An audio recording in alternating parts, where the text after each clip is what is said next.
Hello नमस्कार साथियों। हाँ, कैसे हैं आप लोग? आई होप सो कि आप सभी लोग बहुत ही अच्छे होंगे, स्वस्थ होंगे, मस्त होंगे और अपनी अपनी पढ़ाई को अच्छे तरीके से कर रहे होंगे। आप सभी साथियों का बहुत बहुत स्वागत है मिश्रा डिफेंस इंस्टीट्यूट के इस यूट्यूब चैनल पे।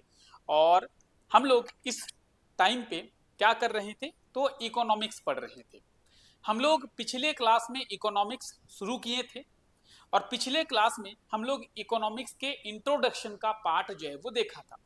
अगर पिछले क्लास की हम लोग बात करें तो पिछले क्लास में कई सारे चीजें हैं जिनके बारे में हम लोग डिस्कस किए थे और बहुत ही अच्छे तरीके से हम लोग इकोनॉमिक्स को समझते हुए आ रहे थे। खैर, हम लोग अगर बात करें पिछले क्लास की तो आप लोगों को पिछले क्लास में बताया गया कि इकोनॉमिक्स को हिंदी में क्या कहते हैं। तो इकोनॉमिक्स को हिंदी में अर्थशास्त्र कहते हैं। क्या कहते हैं? अर्थशास्त्र कहते हैं। अगर हम लोग बात करें अर्थ की तो अर्थ का क्या मतलब होता है? अर्थ का मतलब होता है धन। क्या मतलब होता है? धन। और अगर हम लोग शास्त्र की बात करें तो शास्त्र का मतलब होता है ज्ञान। शास्त्र का क्या मतलब होता है? ज्ञान। यानी अगर बात करें अर्थशास्त्र का मतलब क्या होता है, इकोनॉमिक्स का मतलब क्या होता है, तो उसका मतलब होता है धन का ज्ञान। क्या होता है? धन का ज्ञान। तो इकोनॉमिक्स में बेसिकली आप लोग धन के बारे में ही पढ़ेंगे, पैसों के बारे में ही पढ़ेंगे कि पैसा आता कहाँ है, पैसा जाता कहाँ है। बजट के बारे में पढ़ेंगे कि कैसे बजट को बनाया जाता है। फाइनेंशियल मार्केट के बारे में पढ़ेंगे, बैंकिंग सिस्टम के बारे में पढ़ेंगे, गुड्स के बारे में पढ़ेंगे, जीएसटी के बारे में पढ़ेंगे। तो बहुत सारी चीजें हैं जो कि इकोनॉमिक्स में आप पढ़ेंगे। और इकोनॉमिक्स अगर आप अच्छे से समझ गए तो आप पैसों की वैल्यू क्या होती है पैसों की वो समझ जाएंगे। फिलहाल हम लोग पिछले क्लास में इन सब चीजों के बारे में बात कर चुके हैं, लेकिन फिर से आज एक बार आप लोगों को रिकॉल कराया जा रहा है ताकि आप लोगों को चीजें फिर से याद हो जाए। खैर, हम लोग पिछले क्लास में यह भी बात किए थे कि फादर ऑफ इकोनॉमी किसे कहा जाता है। एडम स्मिथ को फादर ऑफ इकोनॉमी जो है वो कहा जाता है। कई बार एग्जाम में पूछा गया क्वेश्चन है कि फादर ऑफ इकोनॉमी किसे कहते हैं। तो फादर ऑफ इकोनॉमी यानी अर्थशास्त्र के पिता या फिर अर्थशास्त्र के जनक किसे कहा जाता है? तो अर्थशास्त्र के पिता या फिर अर्थशास्त्र के जनक कहते हैं एडम स्मिथ को। ठीक है। इनके द्वारा 1776 में, हालांकि ये सभी बातें पिछले क्लास में हम लोग कर चुके हैं, लेकिन आपको रिकॉल कराने के लिए ये सब चीजें मैं आपको बता दे रहा हूं। अगर बात करें एडम स्मिथ की, इनके द्वारा 1776 में एक बुक लिखा गया था जिसका नाम क्या है? जिसका नाम है द वेल्थ ऑफ नेशंस। क्या नाम है? The wealth of nation. I hope आपने पिछला क्लास भी जरूर देखा होगा। खैर, अब आप लोग बोलेंगे, आप में से कई लोग नए होंगे, मेरे कई साथी नए होंगे जो कि इस क्लास को पहली बार देख रहे हैं। ठीक है। अब वो लोग बोलेंगे सर हमने पिछला क्लास देखा नहीं है। तो जाइए भाई, पिछला क्लास देखिए, यूट्यूब में पड़ा हुआ है, पैसे तो लग नहीं रहे, तो आप जाके देख सकते हैं। खैर, हम लोग बात कर रहे थे एडम स्मिथ की। अब किसी चीज को आप लोग देखेंगे नहीं तो आप लोगों को समझ में आएगा नहीं। ये कौन है? यही वो व्यक्ति है जिसे फादर ऑफ इकोनॉमी के नाम से जाना जाता है, अर्थशास्त्र के पिता के नाम से जाना जाता है। कौन है? Adam Smith. खैर, हम लोग एडम स्मिथ के बारे में जब बात कर रहे हैं तो इनका बर्थ जो है वो 1923 में हुआ था। याद रखेंगे आप लोग। ठीक है। अगर इनके जन्म की बात करें 1723, सॉरी 19 का है, 1723। और अगर हम लोग बात करें इनकी मृत्यु कब हुई तो 1790, 1790 में। 1723 में इनका जन्म होता है, 1790 में इनकी मृत्यु होती है। और आप लोगों को यह भी याद रखना है कि 1776, तीन डेट आपको, तीन ईयर याद रखने हैं। 1723, 1723। कब? 1723 क्या हुआ भाई? 1723 को एडम स्मिथ का जन्म हुआ। ठीक है। 1776 क्या हुआ भाई? 1776 को तो इनके द्वारा एक बुक लिखा गया जिसका नाम है द वेल्थ ऑफ नेशंस। ठीक है। 1790, 1790 में क्या हुआ? तो एडम स्मिथ की मृत्यु हो गई। तीनों आपको ईयर याद रखना है। खैर, हम लोग बात कर रहे हैं किसकी? द वेल्थ ऑफ नेशन की। ये है the wealth of nation book.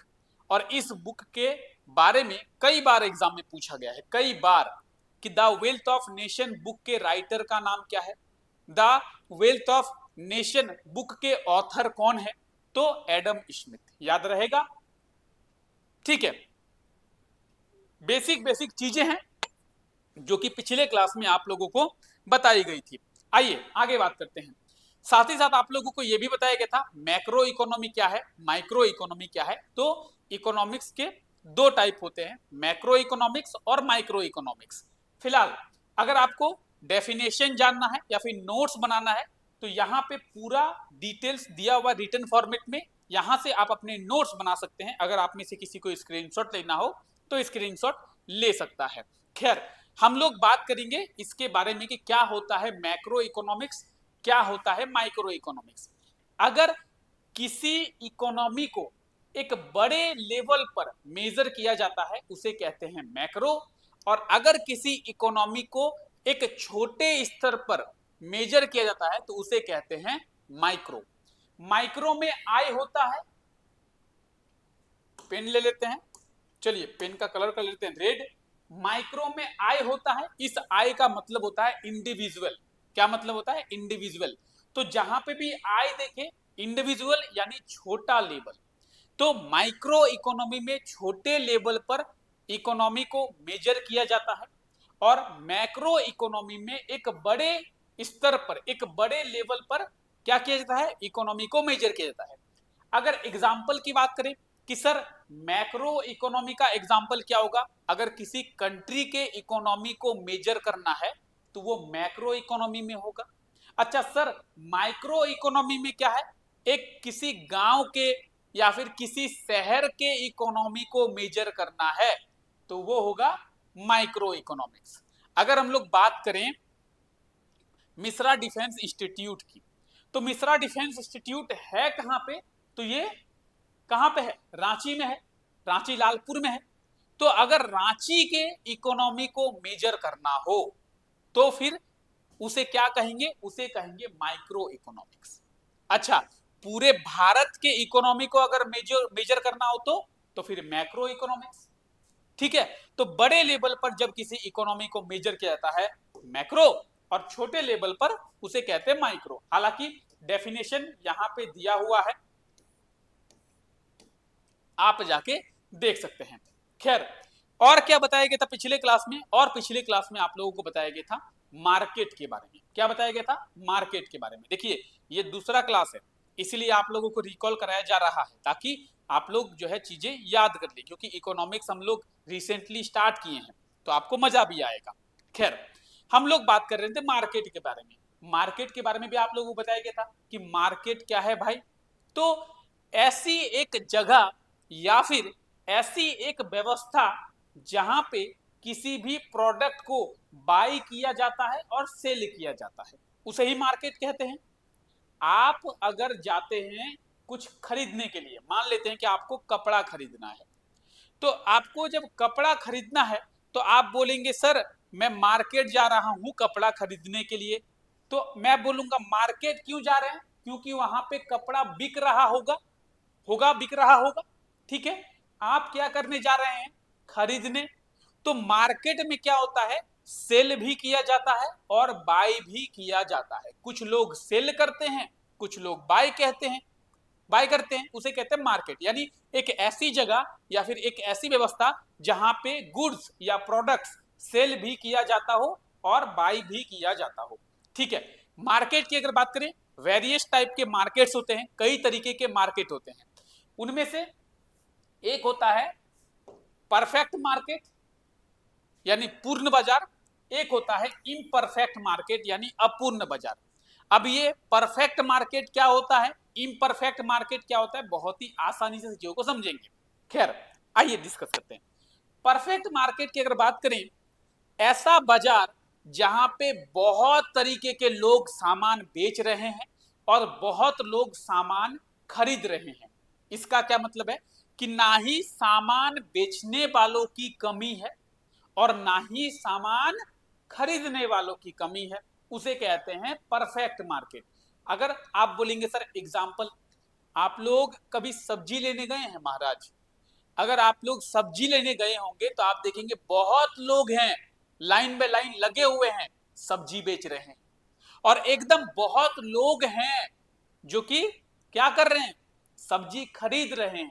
तो वो क्या हुआ, परफेक्ट मार्केट, पूर्ण बाजार। वहां पे बेचने वालों की भी कमी नहीं है और खरीदने वालों की भी कमी नहीं है। बेचने वाले भी बहुत हैं, खरीदने वाले भी बहुत हैं, उसे कहते हैं परफेक्ट मार्केट। ठीक है, आप बोलेंगे सर परफेक्ट मार्केट तो हम लोग समझ गए, यानी आप हमारा ही एग्जाम्पल दे रहे हैं। हम जिस मार्केट में जाते हैं वो है परफेक्ट मार्केट।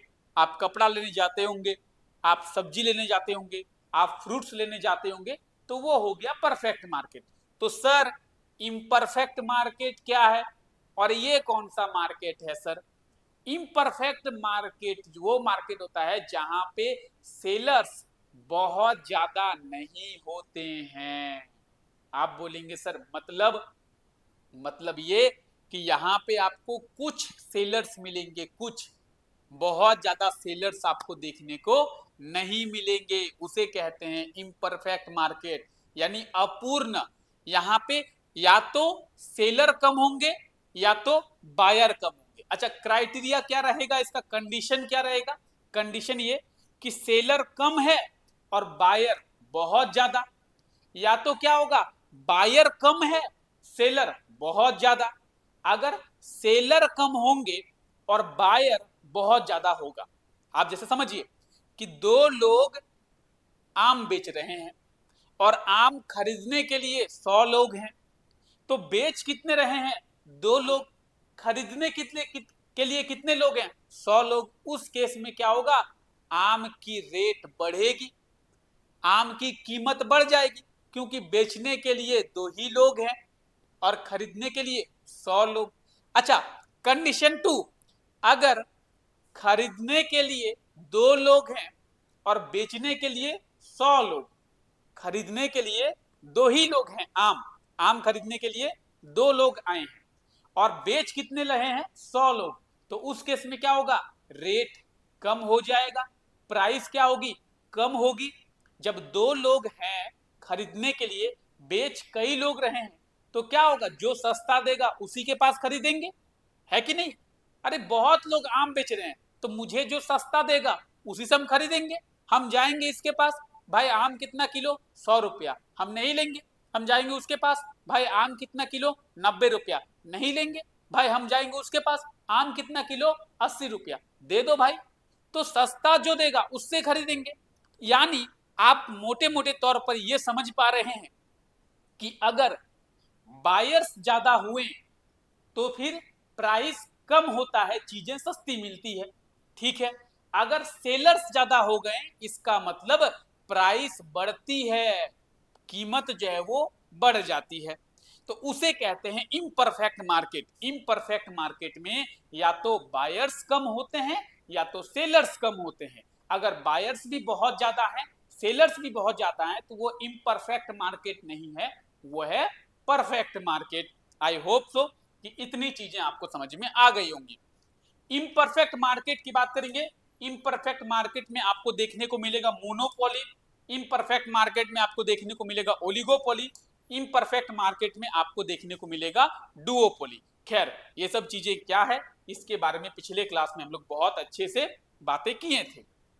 ये मार्केट क्या है बात कर चुके थे, मोनोपोली क्या है इसके बारे में बात किए थे, ओलिगोपोली क्या है, डुओपोली क्या है, बर्ट्रेन डुओपोली क्या है, करनॉट डुओपोली क्या है, इन सभी चीजों के बारे में पिछले क्लास में बहुत ही अच्छे तरीके से डिस्कस किए थे। एक बार आप जाके पिछले क्लास को देख लें। खैर आज हम लोग अगर बात करेंगे किस चीज के बारे में बात करेंगे, आज हम लोग बात करेंगे टाइप ऑफ गुड्स। गुड्स का मतलब क्या होता है, वस्तुएं। ठीक है, ये क्या है, ये जो मेरे हाथ में है, आप बोलेंगे सर ये स्टाइलस है, कई लोग बोलेंगे सर ये पेन है। ठीक है, इसे स्टाइलस कहते हैं, बोर्ड पर लिखने के लिए इसे स्टाइलस, और जो कॉपी में लिखते हैं उसे कहते हैं पेन। तो कई लोग बोलेंगे सर पेन है, कई लोग बोलेंगे सर स्टाइलस है। मेरे हाथ में क्या है, घड़ी है। ठीक है, तो ये सब क्या है, गुड्स हैं, वस्तुएं हैं।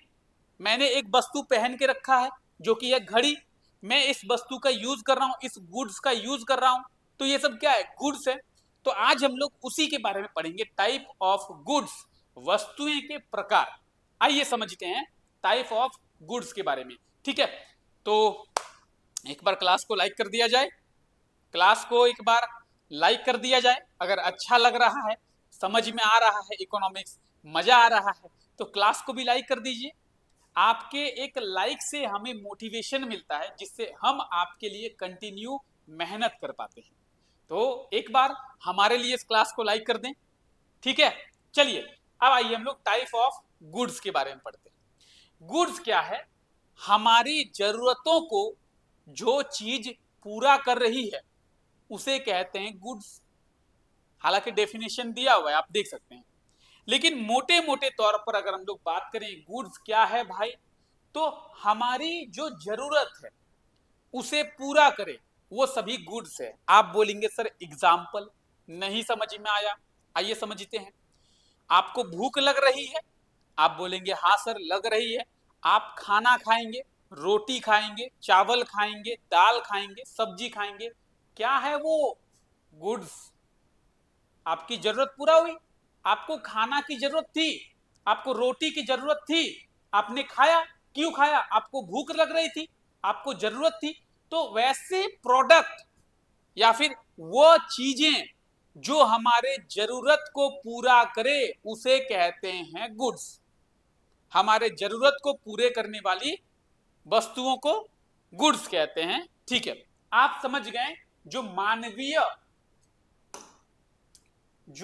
मानवीय आवश्यकताओं की पूर्ति करता हो उस उत्पाद को गुड्स कहा जाता है। ठीक है, आप बोलेंगे सर समझ गए। कोई भी चीज, आपको गर्मी लग रही है, तो गर्मी लग रही है तो किस चीज की जरूरत है? पंखा की, गुड्स। ठंड का मौसम चल रहा है, ठंडी लग रही है आपको, किस चीज की जरूरत है? स्वेटर की, गुड्स। ठंडी लग रही है, आपको रूम हीटर चाहिए, गुड्स।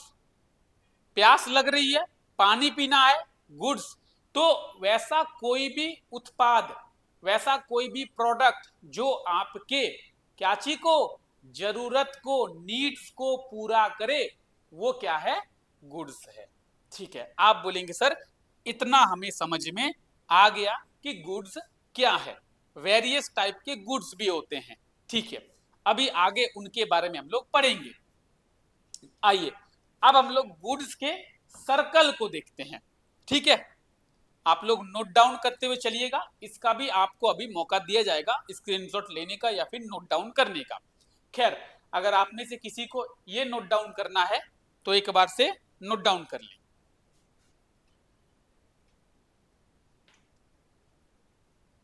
आइए बात करते हैं गुड्स के बारे में।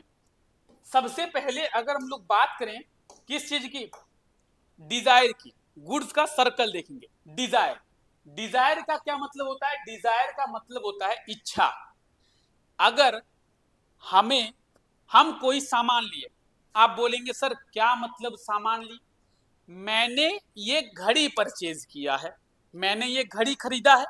आप बोलेंगे हाँ सर आपने ये घड़ी खरीदा होगा तभी पहना है। हम बोलेंगे ठीक है। अच्छा, ये घड़ी मैंने खरीदा है तो इसका भी एक प्रोसेस रहा होगा प्रोसेस। आप बोलेंगे सर क्या प्रोसेस? प्रोसेस का मतलब ये कि इस घड़ी को पहनने की इच्छा हुई होगी, डिजायर हुआ होगा, हमको इच्छा जगी होगी कि चलो एक घड़ी पहनते हैं, ऐसा लगा होगा। तो सबसे पहले डिजायर होता है, इच्छा होती है। इच्छा होने के बाद हम चाहते हैं कि वो घड़ी मेरे पास हो। मैंने क्या सोचा कि सबसे पहले मुझे इच्छा हुई कि मैं एक घड़ी पहनूंगा, इसे स्मार्ट वॉच कहते हैं। तो मैं स्मार्ट वॉच पहनूंगा, उसके बाद मुझे मेरे में क्या फील हुआ कि मुझे स्मार्ट वॉच चाहिए। क्या चाहिए? स्मार्ट वॉच चाहिए, वांट। ठीक है, अब स्मार्ट वॉच जब चाहिए तो स्मार्ट वॉच चाहिए तो ऐसे तो स्मार्ट वॉच मिलेगा नहीं, उसके लिए क्या चाहिए? पैसा चाहिए। स्मार्ट वॉच के लिए पैसा चाहिए।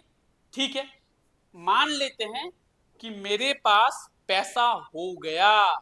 मेरे पास क्या होगा? पैसा हो गया और मैंने स्मार्ट वॉच खरीद लिया, क्योंकि खरीदने के लिए तो पैसे चाहिए। मैंने स्मार्ट वॉच खरीद लिया तो मैंने उसका क्या किया, कंजम्पशन किया, मैंने उसका यूज किया, किया ना। ये घड़ी, सबसे पहले मुझे ऐसा लगा, इच्छा जगी कि क्या मुझे घड़ी पहनना है, फिर मुझे लगा कि ऐसी घड़ी मेरे पास होनी चाहिए, फिर मैंने देखा कि मेरे पास पैसे हैं घड़ी को खरीदने के लिए, मैंने घड़ी को खरीद लिया और कंजम्पशन कर रहा हूं, मैं उस घड़ी को पहन रहा हूं, उसका यूज कर रहा हूं। जब मैं घड़ी को पहन रहा हूं, घड़ी को यूज कर रहा हूं, तो मुझे क्या मिला, सेटिस्फैक्शन मिला। क्या मिला, सेटिस्फैक्शन मिला। और ये जो है वो गुड्स का सर्कल है। इसी तरीके से हम लोग गुड्स को परचेज करते हैं या फिर गुड्स का कंजम्पशन करते हैं, इस्तेमाल करते हैं। तो सबसे लास्ट में क्या आता है, सेटिस्फैक्शन। ठीक है, डिजायर से शुरू होकर सेटिस्फैक्शन तक हम पहुंच गए। खैर चलिए, अगर किसी को नोट डाउन करना है तो नोट डाउन कर लीजिए। ठीक है,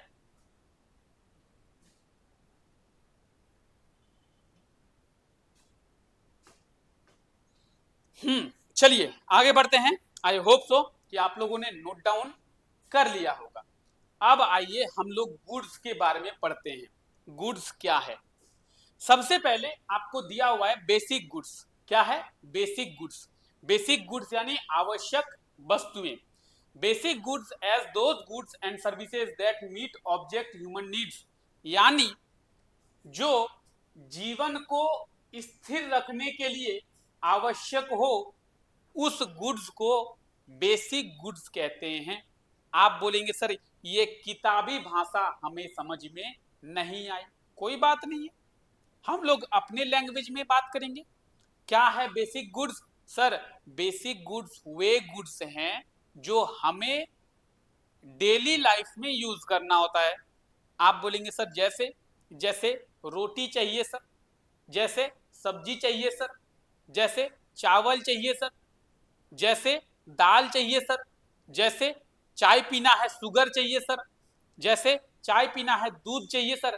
तो डेली लाइफ में जिन गुड्स का यूज होता है उसे हम लोग बेसिक गुड्स कहेंगे। सिंपल चीजें याद रखिए, जैसे चावल, रोटी, दूध, नमक, ये सब क्या है, बेसिक गुड्स है हमारे जीवन को स्थिर बनाने के लिए। ये जो भी लिखा हुआ है स्थिर विस्थिर छोड़िए, ये स्थिर विस्थिर नोट में नोट डाउन कीजिए, लेकिन समझिए क्या कि हमें अपने डेली लाइफ में जो चीजें चाहिए होती है कि चाहिए ही चाहिए। आप चावल नहीं खाइएगा तो भूखे मरिएगा जी, रोटी नहीं खाइएगा तो भूखे मरिएगा जी। आप बोलेंगे सर ये घड़ी भी बेसिक गुड्स है, नहीं है। घड़ी नहीं पहनेंगे तो भूखे तो मरेंगे नहीं, घड़ी नहीं पहनेंगे अगर हम 4 दिन तो मर जाएंगे क्या, मोबाइल नहीं चलाएंगे तो मर जाएंगे क्या, नहीं। वैसी चीजें जो हमें अपने डेली लाइफ में चाहिए वो होती है बेसिक गुड्स, जैसे चावल, दाल, सब्जी, रोटी, ये सब हमें अपने डेली लाइफ में चाहिए। तो डेली लाइफ में जो वस्तुएं चाहिए, जो गुड्स चाहिए, उसे कहते हैं बेसिक गुड्स। क्लियर है, चलिए आप लोग नोट डाउन कीजिएगा जी।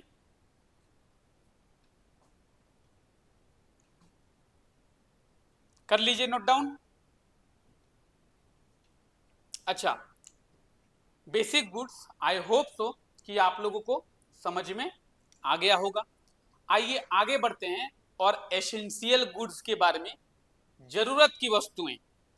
अब एसेंशियल गुड्स क्या लिखा हुआ है क्या नहीं लिखा हुआ है ये तो आप नोट डाउन कर लेंगे, लेकिन मैं आपको समझाता हूं कि एसेंशियल गुड्स क्या होता है। वैसे गुड्स जिनकी हमें जरूरत होती है, यहाँ पे प्रॉपर रिटन फॉर्मेट में दिया हुआ है, आप नोट्स बना लेंगे, लेकिन सबसे पहले समझिए चीजों को।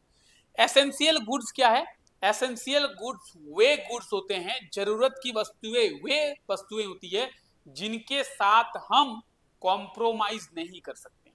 आप बोलेंगे सर मतलब, आपको बुखार हो गया, डॉक्टर ने आपको मेडिसिन लिख के दिया, तो आप क्या बोलेंगे कि नहीं एक काम करते हैं, डॉक्टर ने कहा है 3 टाइम खाने को, मैं जो है वो एक ही टाइम खाता हूं, अरे अभी मन नहीं है तो मेडिसिन की जगह मैगी खा लेता हूं या खा लेती हूं। अरे सुनो ना, हमको ना मेडिसिन खाने का मन नहीं कर रहा है तो बर्गर खा लेता हूं। ऐसा कर सकते हैं क्या?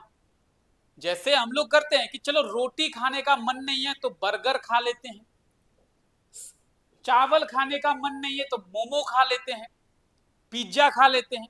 लेकिन ऐसा है क्या कि मेडिसिन खाने का मन नहीं है तो चलो मोमो खा लेंगे? नहीं। आपके पास पैसा हो ना हो, आप इन एसेंशियल गुड्स के साथ कॉम्प्रोमाइज नहीं कर सकते हैं। उसे कहते हैं एसेंशियल गुड्स। यानी ये वो गुड्स होते हैं जिनके साथ आप कॉम्प्रोमाइज नहीं कर सकते हैं। सर कैसे? मेडिसिन, मेडिसिन के साथ कोई कॉम्प्रोमाइज नहीं कर सकते हैं। दूसरा फ्यूल, फूड। अब बताइए, आप गाड़ी चलाएंगे तो तेल भरवाना पड़ेगा और तेल नहीं भरवाएंगे तो आपकी गाड़ी नहीं चलेगी। आपको जिंदा रहना है, तबीयत खराब है तो क्या करना पड़ेगा? मेडिसिन चाहिए।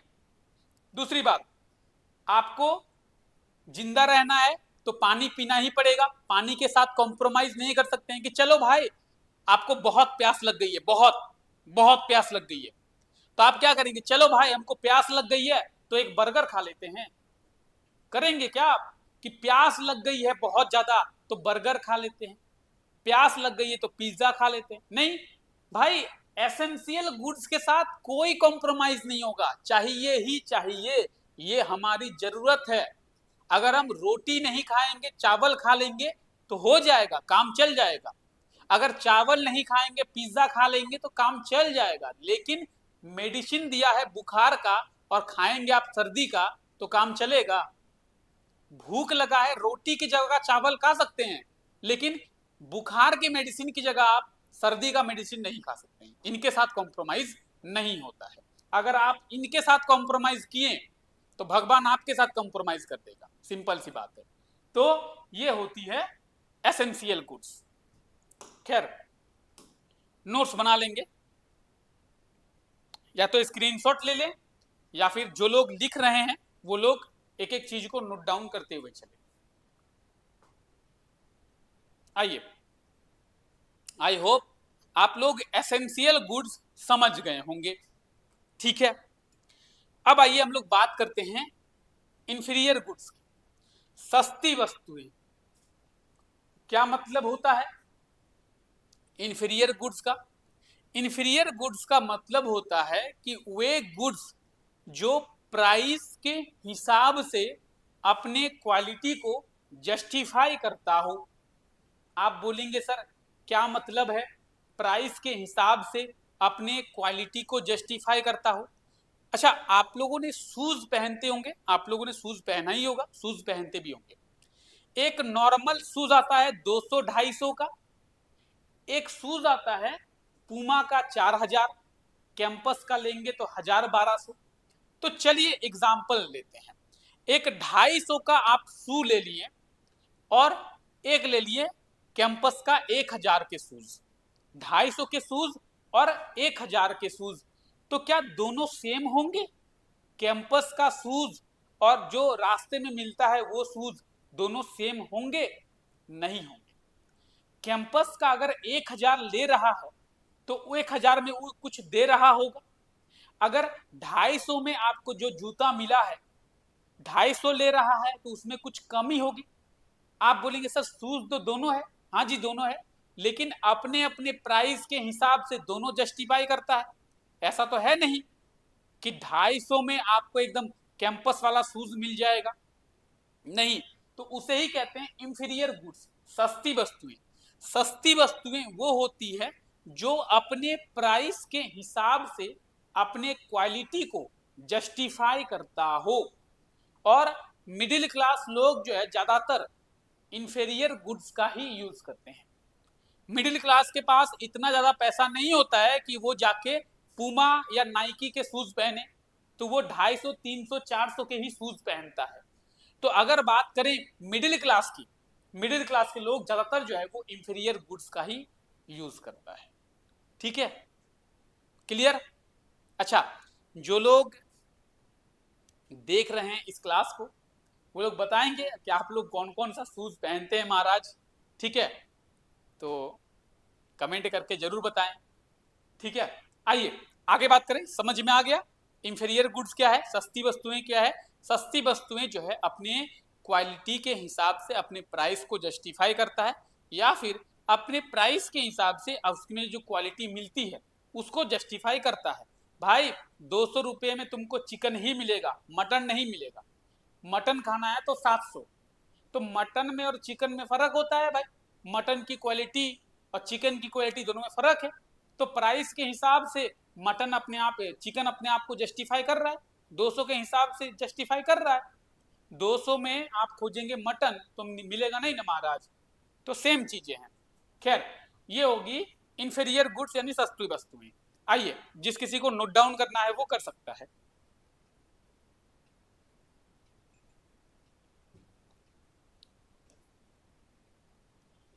गिफेन, हम लोग अब क्या देखेंगे? गिफेन। अच्छा, इसे कई लोग जिफेन कहते हैं, कई लोग गिफेन कहते हैं। तो देखिए, मैं बेसिकली इसे गिफेन कहता हूं। आपको अगर जिफेन कहना है तो कहिए महाराज, आपको जो कहना है कहिए, आपका मुंह है, आपकी आवाज है। जिफेन कहिए, गिफेन कहिए, कुछ भी कहिए, बस समझिए कि गिफेन गुड्स क्या होता है। वैसे गुड्स, वैसी वस्तुएं जिनका प्राइस बढ़ने पर, प्राइस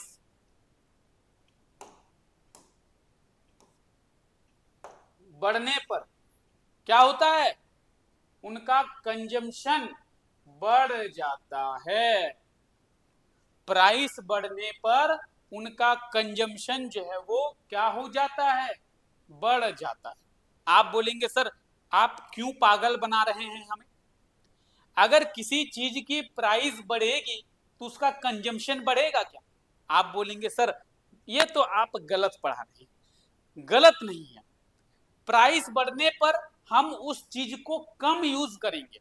जनरली यही होता है कि अगर किसी चीज का प्राइस बढ़ता है तो हम लोग उस चीज को कम इस्तेमाल करेंगे, लेकिन हमारे पास चॉइस नहीं होता है, हमारे पास ऑप्शंस नहीं होते हैं, तो हमें उस चीज का यूज करना पड़ता है। आप बोलेंगे सर क्या ही गलत पढ़ा रहे हैं आप हमें, क्या ही हमें उल्टा बुझा रहे हैं।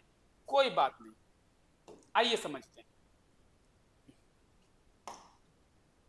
आपके पास 300 रुपया है और आपको 30 केजी वस्तु जो है वो खरीदनी है, 30 केजी सामान खरीदना है। कितने पैसे हैं आपके पास? 300 रुपया है और आपको सामान कितना खरीदना है? 30 केजी। समझिए, ध्यान से समझिए चीजों को।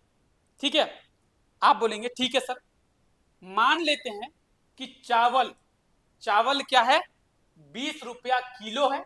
और अगर बात करें आटा की, आटा 5 रुपया किलो है।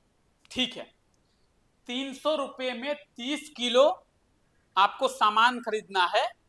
तो चावल 20 रुपया किलो, आटा कितना, 5 रुपया किलो।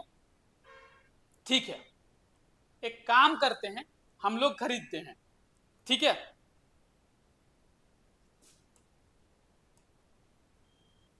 इसको हम लोग 10 किलो खरीद लेते हैं। चावल को 10 किलो का कितना हो गया, 200। और इसको हम लोग 20 किलो खरीद लेते हैं।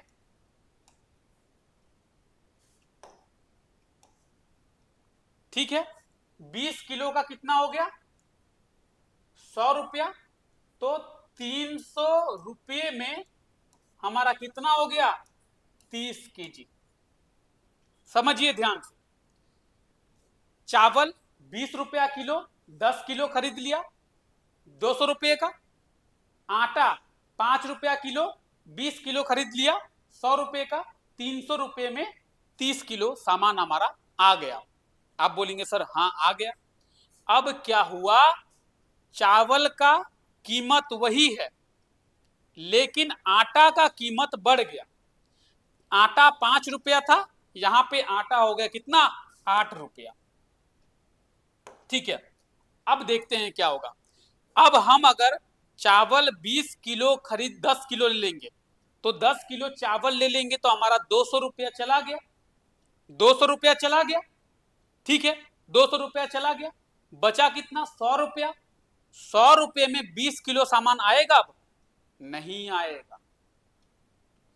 10 किलो चावल खरीद लेंगे तो 200 रुपया चला गया, 200 रुपया जब चला गया तो 100 रुपये में क्या ये 20 किलो आएगा? नहीं। अगर हम आटा 20 किलो लेंगे तो 160 रुपये चाहिए हमें, यानी अब जो है वो 300 रुपये में 30 किलो नहीं आ रहा है। तो हमें थोड़ा फेरबदल करना होगा। हम जो है वो आटा ले लेंगे 25 किलो, तो कितना हो जाएगा, 250। ठीक है, सॉरी 200, कितना हो जाएगा, 200। और चावल ले लेंगे 5 केजी, तो कितना हो जाएगा, 100। अब बताइए 30 केजी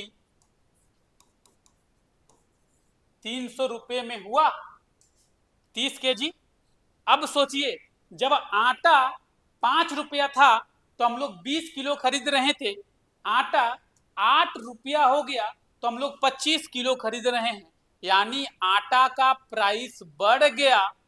तो हम लोगों ने कंजम्पशन बढ़ा दिया, आटा का प्राइस बढ़ गया लेकिन फिर भी हम लोग आटा को ही ज्यादा खरीद रहे हैं। क्यों? क्योंकि हमारे पास ऑप्शन नहीं होता है। इसी को कहते हैं क्या, इसी को कहते हैं क्या, inferior goods, sorry given goods. क्या कहते हैं, given goods.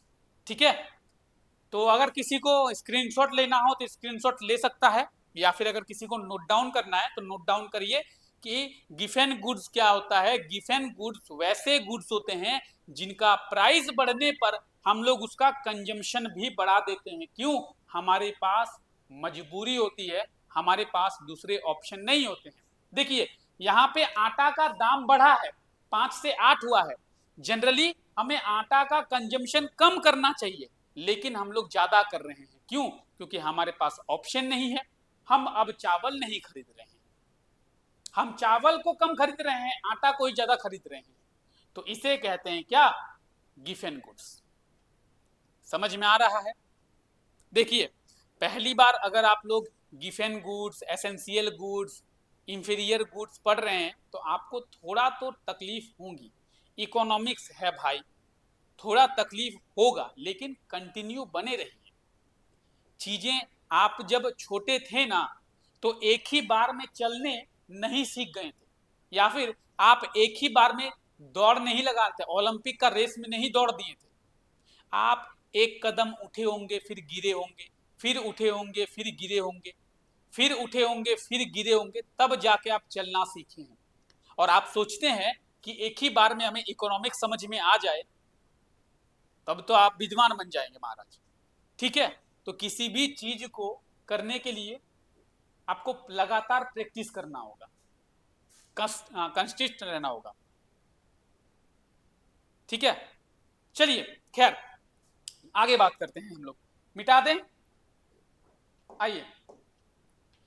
I hope so given goods आप लोगों को पता चल गया होगा। ठीक है, आइए। तो फिलहाल वेबलेन गुड्स हमें पढ़ना है, तो आज के इस क्लास को हम लोग यहीं तक रखते हैं। फिलहाल आपको बहुत सी चीज़ें पढ़ना है, वेबलेन पढ़ना है, सब्सटीट्यूटेबल पढ़ना है, कॉम्प्लीमेंट्री पढ़ना है।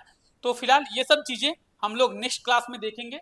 ठीक है, तो आज के इस क्लास को हम लोग यहीं तक रखते हैं। आई होप सो कि आज का ये क्लास आप लोगों को अच्छा भी लगा होगा, और बहुत सी चीज़ें हैं जो आपको नई नई समझ में आ रही है। फिलहाल कोई बात नहीं है, मेरे साथ इस क्लास में कंटिन्यू बने रहिए। इस क्लास में एक एक चीजें, इकोनॉमिक्स का एक एक पत्ता आपके सामने खोल के रखूंगा, और बहुत अच्छे से इकोनॉमिक्स आपको समझ में आएगी, इस चीज की मैं आपको गारंटी देता हूँ। ठीक है, तो फिलहाल आज के लिए इस क्लास में इतना ही। इजाजत दीजिए मुझे, नेक्स्ट क्लास में मिलते हैं हम लोग। तब तक के लिए टेक केयर, बाय बाय।